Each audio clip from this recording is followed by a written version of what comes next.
bagaimana sistem rekrutmennya perlu dilakukan, kemudian bagaimana kawan-kawan baik pimpinan maupun staf ini dalam memahami tugas dan tanggung jawabnya sesuai yang tersebut.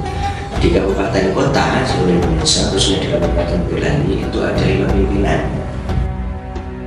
Kewenangan yang sifatnya politik kolegial diputuskan melalui satu mekanisme pleno dalam struktur keputusan yang sifatnya mengikat di ruang dan organisasi. Maka forum tertinggi dari pengambilan keputusan adalah pleno pimpinan. Kemudian juga tantangan terhadap tugas yang melekat sebagai PIC itu sendiri, misalnya kayak waktu pelaksanaan pengawasan kampanye. Assalamualaikum warahmatullahi wabarakatuh, sahabat Bawaslu, apa kabar hari ini? Masih semangat puasanya? Saya ucapkan selamat menunaikan ibadah puasa bagi yang menjalankan. Sahabat Bawaslu, saat ini kita bertemu dalam program Ngabuburit Sesarengan Ngawasi yang akan menjadi program unggulan Bawaslu Boyolali di bulan Ramadan. Bersama saya Isna Nur Faiza yang akan menemani sahabat semua dalam acara Ngabuburit Sesarengan Ngawasi. Sahabat Bawaslu, kali ini kita akan ngobrol terkait dengan tata kelola kelembagaan Bawaslu Boyolali, dan hadir bersama saya saat ini ada Pak Widodo selaku Ketua Bawaslu Kabupaten Boyolali. Apa kabar Pak Widodo? Alhamdulillah Isna dan sahabat semua baik, alhamdulillah. Nah, sebelum kita melakukan pembahasan lebih jauh nih Pak Widodo, bagaimana nuansa Ramadan kali ini? Apakah bisa memberikan nuansa peningkatan kualitas kinerja bagi Bawaslu Boyolali, Pak? Baik, Mbak Isna. Bismillahirrahmanirrahim. Assalamualaikum warahmatullahi wabarakatuh. Sebelumnya saya menyapa dulu kepada sahabat Bawaslu Boyolali dimanapun berada, dan saya ucapkan selamat menjalankan ibadah puasa bagi yang menjalankan. Semoga kita diberikan kemudahan dan juga diberikan kesehatan, dan akhirnya nanti semua amal ibadah kita bisa diterima Allah Subhanahu wa Ta'ala. Baik, Mbak Isna, terkait dengan pertanyaan Mbak Isna tadi, apakah nuansa Ramadan ini bisa memberikan satu manfaat atau lebih gitu ya terhadap peningkatan kinerja bagi aparatur Bawaslu di Kabupaten Boyolali. Jadi kalau kita bicara lebih ke yang sifatnya itu substansial gitu ya, bukan sesuatu yang hanya mudah dilihat, bahwa memang dua hal yang tadi ditanyakan Mbak Isna itu berkait erat dan mempunyai satu kedudukan yang sama bagi kita sebagai muslim namanya ya, yaitu kewajiban untuk bekerja dan kewajiban untuk berpuasa di bulan Ramadan. Maka saya kira justru bulan puasa ini dengan menjalankan kewajibannya bagi kita semuanya harus memberikan satu manfaat lebih bagi peningkatan kinerja bagi kawan-kawan di Bawaslu Kabupaten Boyolali. Ya, tentu kita tahu bahwa secara spiritual kita lebih bisa mengendalikan diri, kemudian kita juga lebih disiplin karena kita tahu misalnya waktunya sahur ya kita harus sahur gitu kan, waktunya kita seperti sahur kita juga seperti sahur gitu, waktunya nanti berbuka kita berbuka dan lain sebagainya. Ya tentu ini kalau kemudian budaya ini diimplementasikan dalam dunia kerja kita ya tentu akan mempunyai nilai lebih gitu kan. Kemudian yang kedua sering disampaikan oleh para penceramah juga oleh kalangan pemerhati kesehatan, bahwa dengan puasa itu pikiran kita akan menjadi lebih jernih. Nah, itu saya kira dengan puasa ini ya walaupun mungkin dari sisi fisik kita akan lebih lemah karena mungkin kekurangan cairan ya pada prakteknya seperti itu, tapi dari sisi pikiran, dari sisi spiritualitas kita insya Allah lebih seperti itu. Jadi puasa bukan lagi halangan untuk peningkatan kualitas kinerja. Sama sekali bukan, apalagi dari pemerintah juga ada edaran terkait dengan waktu kerja yang disesuaikan, sehingga memang nantinya menjadi satu poin, ada yang puasa mulai ada itu. Selanjutnya nih Pak, sebelum kita mulai pembahasannya lebih jauh, mungkin bisa Pak Widodo jelaskan terlebih dulu sebenarnya apa sih yang dimaksud dengan tata kelola kelembagaan di Bawaslu sendiri, Pak? Baik, jadi kalau kita bicara tata kelola kelembagaan, berarti kita berbicara terkait dengan sistem, tata cara atau mekanisme serta prinsip-prinsip yang dilaksanakan oleh Bawaslu dalam ini Bawaslu ini dalam rangka menjalankan tugas kewajiban dan fungsi sebagai Bawaslu. Nah, tentu ini elemennya menjadi sangat banyak. Ya, jadi tata kelola itu kan meliputi banyak aspek ya.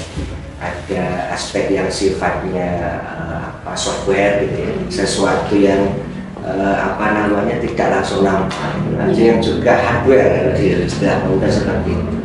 Jadi semua hal terkait dengan sistem, tata cara, tata kelola mekanisme, prinsip yang dipegang oleh Bawaslu dalam menjalankan kewajiban. Sebagai contoh misalnya yang pertama terkait dengan kesiapan aparatur kelembagaannya.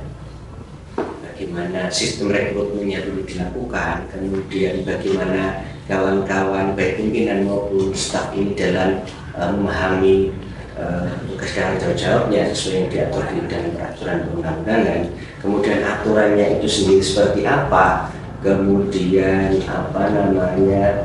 jiwa kedisiplinan kawan-kawan dan seperti ini, seluruhnya termasuk di dalam satu ruang lingkup tata kelola atau tata cara mengelola atau mengatur gitu ya kelembagaan Bawaslu dan mereka menjalankan kewajiban tentu untuk mencapai tujuan sukses pengawasan pemilu maupun pemilihan di Kabupaten.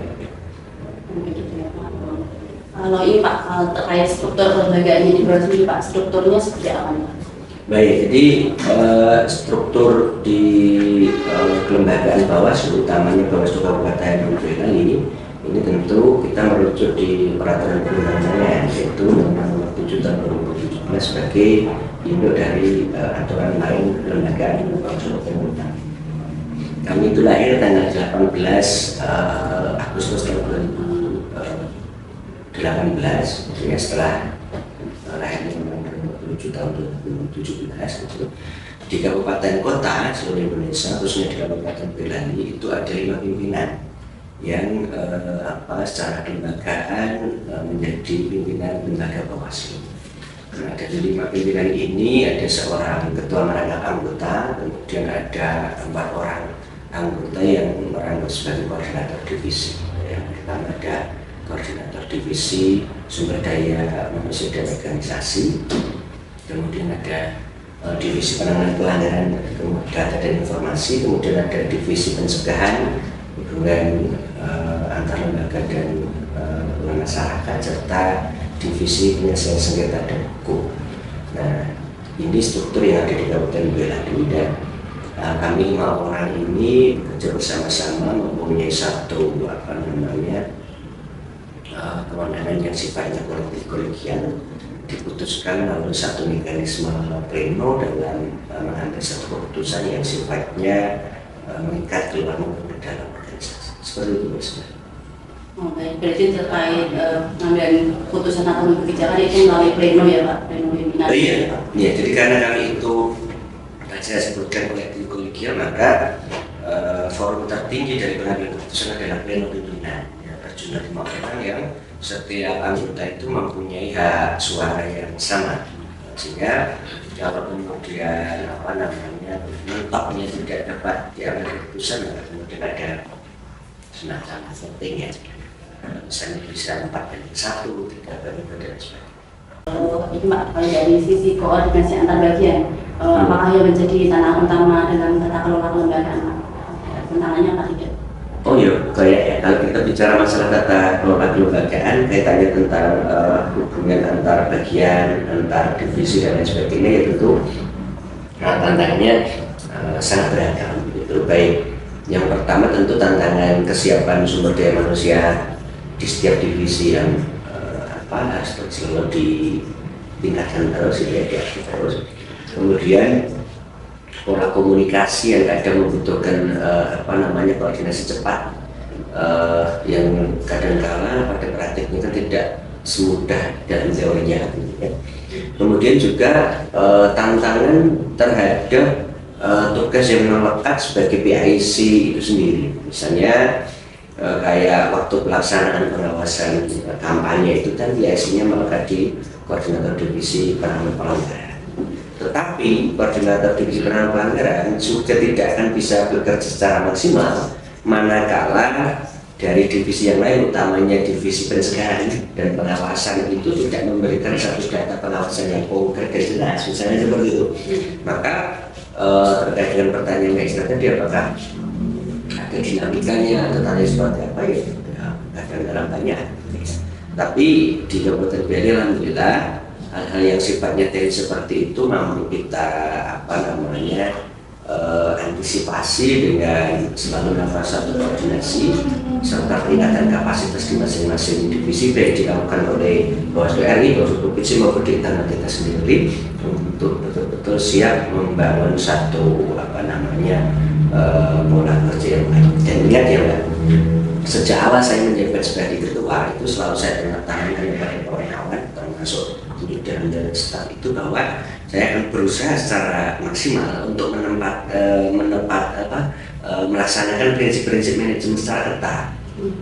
Dan itu ternyata alhamdulillah setelah kita melalui proses ini 1 tahun lebih gitu ya, banyak manfaatnya. Kami akan terapkan prinsip manajemen mulai dari planning atau perencanaan, planning, actuating, controlling, evaluating, organizing dan lain sebagainya ini secara simultan untuk membuat satu tolak ukur keberhasilan rencana kerja diukur dari keberhasilan kerja yang sudah dicapai. Ini ternyata bisa sangat membantu. Jadi sistem kerja kolektif kolegial di Bawaslu Bali sangat amat diperlukan karena untuk keberlangsungan kegiatan itu sendiri ya. Iya, sangat. Baik Pak, selanjutnya Pak untuk terkait dengan SDM Pak, apakah apa yang dilakukan panjenengan Pak agar bisa bekerja secara optimal? Ya tentu kalau kita bicara SDM ini kan bicara manusia ya. Jadi bukan hanya bicara sistem tetapi bukan hanya juga bicara aturan tapi justru bicara sebagai subjek atau pelakunya. Maka tentu yang kami lakukan untuk meningkatkan kesiapan kawan-kawan sumber daya manusia di Kabupaten Bali ini ya ada banyak cara. Yang pertama tentu peningkatan kapasitas melalui kegiatan training atau peningkatan kapasitas melalui latihan-latihan itu ya, baik yang dilakukan dari provinsi, kita sendiri dan sebagainya. Kemudian yang kedua peningkatan kapasitas dari sisi spiritualitas, misalnya hubungannya dengan kegiatan latihan seperti ini. Ya, karena kita tahu bahwa orang yang secara spiritualitasnya itu lebih terisi, itu ya kesiapannya untuk menghadapi tantangan, menghadapi pekerjaan dan sebagainya lebih kuat, ya karena kalau orang Jawa bilang biasa prihatin, ya menghadapi satu situasi yang kurang. Kemudian yang selanjutnya dari sisi peningkatan kapasitas juga kami selaku pimpinan tentu selalu akan melakukan satu evaluasi, memberikan satu reward maupun punishment terhadap kawan-kawan sebagai satu bagian evaluasi yang kita lakukan. Bagi kawan-kawan yang bekerja sudah maksimal tentu mendapatkan satu reward gitu ya. Kayak kemarin misalnya kawan-kawan yang belum berstatus sebagai calon P3K, ya rewardnya kita dorong bersama, kita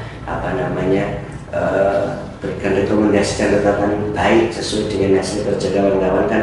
Alhamdulillah sekarang sudah semuanya sudah tinggal satu langkah menuju ke status ASN 3 kali Kabupaten Bali.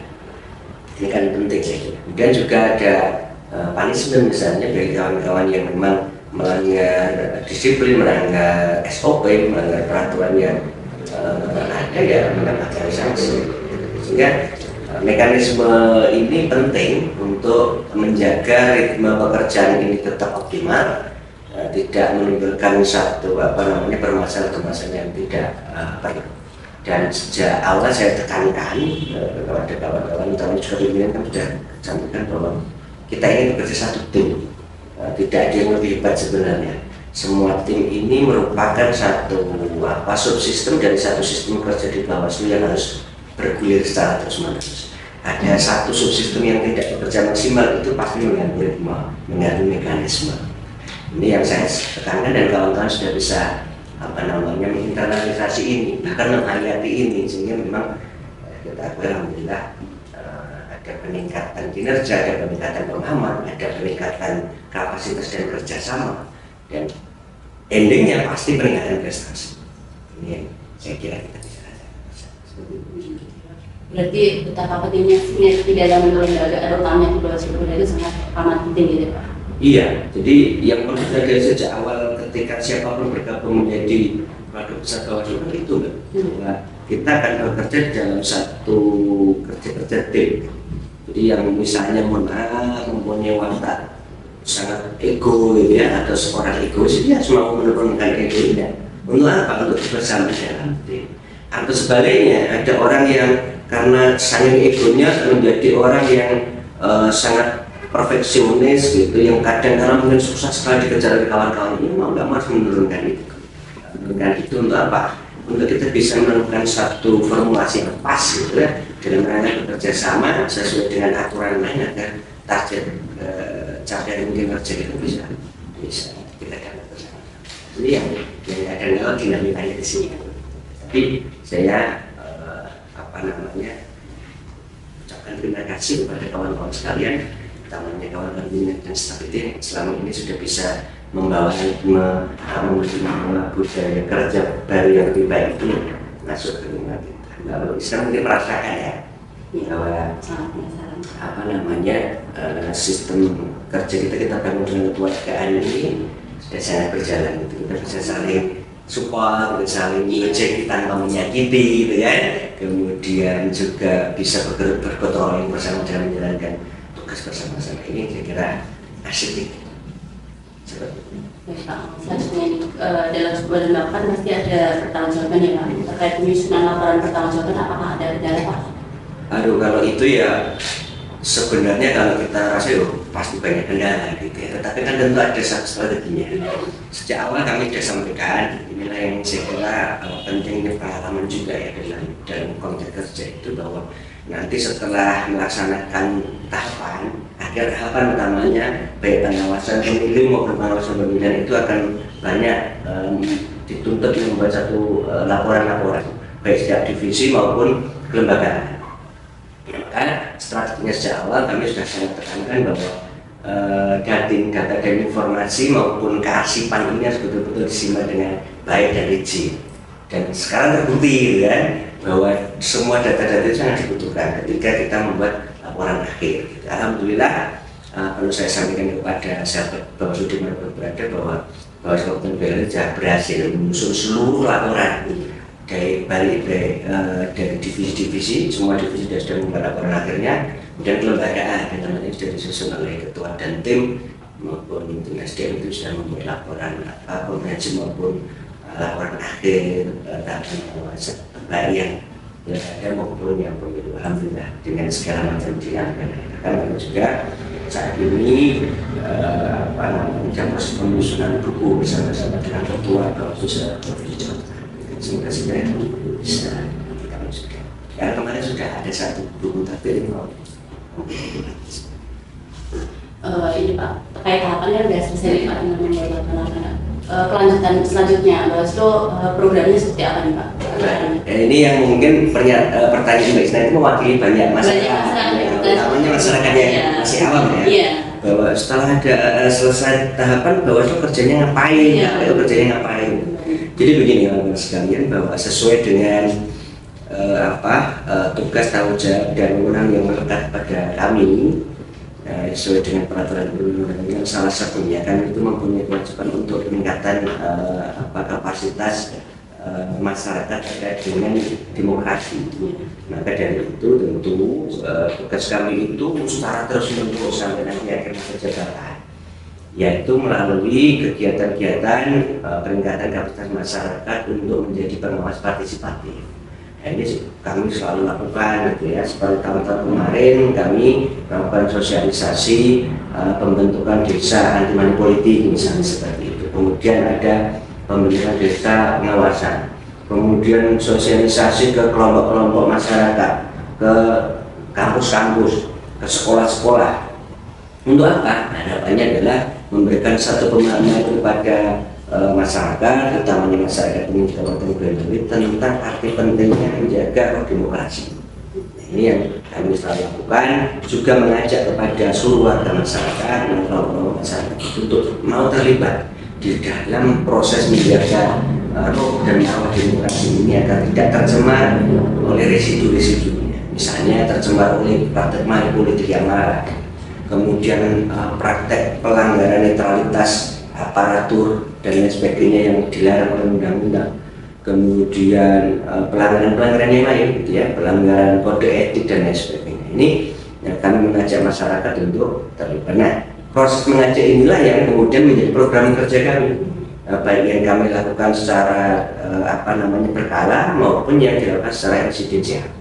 Kalau yang berkala kami itu melalui kegiatan humas seperti ini, ada podcast, kemudian ada kegiatan door to door, kunjungan ke pasar dan lain sebagainya untuk meningkatkan kapasitas kesadaran masyarakat terkait dengan demokrasi. Kami lakukan terus dan masyarakat bisa memantau itu. Dan ingat Mbak, ini yang saya kira juga prestasi tahun ini itu berarti penilaian untuk tahun 2024. Bahwa Surabaya Beli ini sudah ditetapkan oleh Komisi Informasi menjadi lembaga yang informatif. Artinya apa? Bahwa semua kegiatan yang kami lakukan, kita lakukan bersama ini sudah kita sampaikan kepada masyarakat sebagai hak untuk mendapatkan informasi seluas-luasnya, dan dinyatakan oleh Komisi Informasi mempunyai kewenangan untuk mendapatkan kita sudah informatif. Ini saya kira prestasi karena memang kita sebagai lembaga publik adalah lembaga yang harus mau terbuka kepada masyarakat. Sudah bukan waktunya lagi menutupi bahwa bekerja apa saja kemudian dan sebagainya, kecuali untuk informasi-informasi yang sifatnya informasi dikecualikan, maka kita terbuka. Ini yang saya kira selalu akan kita lakukan. Jadi kedepannya berarti akan lebih fokus pada pengawasan partisipatif kepada masyarakat. Iya, kita nanti akan selalu undang, kita akan libatkan masyarakat, kelompok masyarakat untuk kita membangun kesadaran bersama. Karena ini kerja-kerja yang tidak bisa selesai dalam waktu singkat, juga bukan kerja-kerja yang hanya menjadi tanggung jawab Bawaslu. Ya, misalnya terkait tadi kemurnian demokrasi, misalnya teman seperti itu. Kan harus yang butuh demokrasi murni itu kan bukan hanya kita. Bawaslu itu hanya satu elemen ya yang diberi kewenangan oleh undang-undang untuk salah satunya menjaga agar demokrasi itu terjaga dengan baik. Tetapi sebenarnya setiap dari kita yang mencintai negara kesatuan Republik Indonesia ini berkepentingan dan butuh munculnya sosok pemimpin yang dihasilkan di dalam satu proses demokrasi yang baik, gitu ya. Misalnya demokrasi yang tidak diwarnai dibumbui sara, demokrasi yang tidak diwarnai dibumbui money politik, demokrasi yang betul-betul menjunjung tinggi asas langsung umum bebas rahasia jujur dan adil. Ini kan kita semuanya butuh, gitu ya. Sehingga diharapkan proses yang baik ini akan menghasilkan pemimpin dan wakil rakyat supaya yang baik. Endingnya ya bisa membangun Indonesia, membangun daerah dengan baik, gitu. Kesejahteraan meningkat ya untung adalah kita. Kan seperti ini. Ya, jadi masyarakat memang harus dan wajib untuk selalu menjaga demokrasi karena untuk kepentingan kita juga. Gitu. Demikian sahabat Bawaslu. Sebenarnya masih banyak nih Pak lembaga yang nanti perlu kita bahas, tapi waktu yang membatasi kita gitu Pak. Baik Pak Widodo, mungkin ada yang mau disampaikan kepada sahabat Bawaslu closing statement-nya. Yang pertama tentu Bawaslu Kabupaten Boyolali menyampaikan apresiasi dan ucapan terima kasih kepada seluruh stakeholder pemilu dan pemilihan di Kabupaten Boyolali karena dalam kurun waktu 1 tahun ini, tahun 2024 kita sudah berhasil menyelenggarakan seluruh tahapan pemilu maupun pemilihan dengan dinamikanya. Ya, tentu tidak ada barang yang sempurna, ya, maka mari kita bersama-sama untuk selalu mawas diri dan juga mempersiapkan ke depan agar bisa menjadi lebih baik lagi. Dan yang kedua, tadi sudah saya singgung bahwa demokrasi ini merupakan satu sistem yang sudah menjadi kesepakatan bersama. Untuk itu mari kita jaga bersama agar demokrasi ini bisa terjaga kesuciannya. Nanti pada praktek-praktek pesta-pesta demokrasi itu kita bisa semuanya menghindarkan diri dari praktek-praktek yang tidak baik, dugaan-dugaan kecurangan dan sebagainya, yang harapannya nanti prosesnya bisa berjalan dengan baik dan bisa menghasilkan wakil-wakil rakyat maupun pemimpin-pemimpin yang terbaik kita sekalian. Dan kami berharap seluruh warga masyarakat Boyolali peduli dan mau terlibat bersama-sama dengan Bawaslu untuk ikut bersama-sama menjadi pengawas partisipatif. Seperti itu. Terima kasih Pak Bidara atas sama-sama. waktunya. Oke, sahabat Bawaslu, itu tadi obrolan santai kita terkait dengan ngabuburit sesaran narasi. Semoga bermanfaat bagi sahabat Bawaslu semuanya. Demikian podcast kami. Assalamualaikum warahmatullahi wabarakatuh. Waalaikumsalam.